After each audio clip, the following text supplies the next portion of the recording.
Let's check out numbers 14, 15, and 16 from your energy review. Number 14, a 0.75 kilogram arrow is fired horizontally. The bowstring exerts an average force of 65 newtons on the arrow over a distance of 0.9 meters. We want to know with what speed does the arrow leave the bow. We're going to use our work-energy theorem to do that. And the work-energy theorem says that the change in kinetic energy, so how much kinetic energy the arrow gains or loses, is equal to the total work done on the arrow. Now, the total work done is going to be the force times cosine theta d of all the forces that are acting on this. Well, in this particular problem, it's just one arrow and one bow. There's no external forces. So we don't have to worry about multiple works. It's just going to be the force of the bow times the distance. So here's what our equation is going to look like when we expand it a little bit. Change in kinetic energy is the kinetic energy after the bow is fired minus kinetic energy before the bow is fired. And that's going to equal the total work or work net. Now, kinetic energy 2 is 1/2 m, the final speed, or v2, squared, minus the 1/2 m initial speed squared. Well, the initial speed of an arrow before you fire it is 0. It's just sitting there in your bow. So that whole term is going to go away because 1/2 times the mass times 0, it just all becomes 0. On the right side of the equation, the work is the force done by the bow multiplied by the distance over which the bow exerts a force on the arrow. So just getting rid of the part of the equation that I crossed out here because of the 0, I get 1/2 mv squared equals force times distance. I'm trying to figure out how fast is this thing going, so I'm going to move the 1/2 and the m to the other side. Dividing by half is like multiplying by 2, which is why there's now a 2 in the numerator here with 2 times fd. And then I have to divide the mass over, which is why there's an m in the denominator. To get rid of the squared, I take the square root. So that's why I have v equals the square root of 2 force times distance divided by mass, and now I can plug in my numbers. I have 2 times the force of 65 newtons times the distance of 0.9 meters, all over the mass of 0.075 kilograms. Tells me that the arrow gets launched with a speed of 39.5 meters per second. Moving on to number 15. A fighter jet is launched from an aircraft carrier with the aid of its own engines and a steam-powered catapult.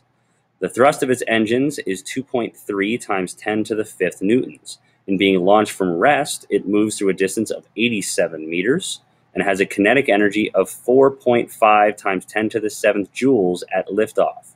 What is the work done by the catapult on the jet? Well, we're going to use our work-energy theorem for this, which is change in kinetic energy equals the total work done. Now, again, the jet, before it takes off, has no speed, so there's no initial kinetic energy. So the change is just from 0 to whatever energy it's got, which we actually have answered right here. It told us in the problem that the kinetic energy when it takes off is 4.5 times 10 to the 7th joules.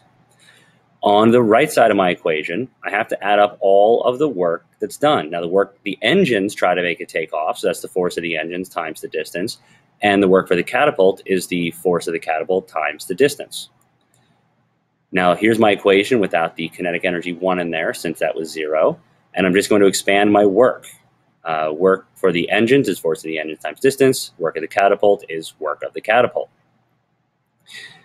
Now, I'm trying to solve for how much work the catapult does, so I'm going to subtract this force times distance for the engines over to the other side, which is why down here I have the kinetic energy, which is still on the left, and I've subtracted the FD down to the left side of the equation, and I've got the work of the catapult on the right. Now I can plug in my numbers.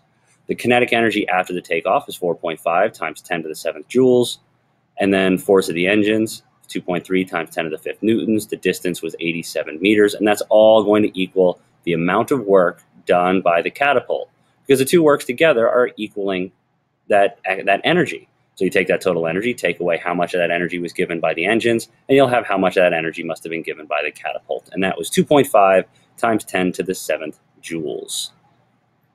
And finally, number 16. When a 0.045 kilogram golf ball takes flight after being hit, its speed is 41 meters per second. How much work is done on the ball by the club? And assuming the force of the golf club acts parallel to the motion of the ball and that the club is in contact with the ball for a distance of 0.010 meters, find the average force applied to the ball by the club. Well, let's take a look at the first question. How much work is done on the ball by the club? We can use the Work-energy theorem here, change in kinetic energy equals the total work. Initially, the ball is not moving because it just sits on the ground, so we can get rid of our initial kinetic energy because there was none. So the change in kinetic energy, or the final kinetic energy, equals the total work done by the club. Well, that's 1/2 mv squared equals the work done by the club. And 1/2 times the mass, 0.045 kilograms, times 41 meters per second squared is going to equal the work done by the club, and that's 37.8 joules of work. Down here, then, we're trying to figure out, well, how much force did the club exert on the golf ball? Well, work equals force times cosine theta d, but there's no angle between them, so just force times distance, and we're solving for force. I'm going to divide distance down here to the left side of my equation. We solved for work, that was 37.8 joules, the distance was 0.01 meters, and all that's going to equal the force exerted by the club, which was 3,780 newtons of force.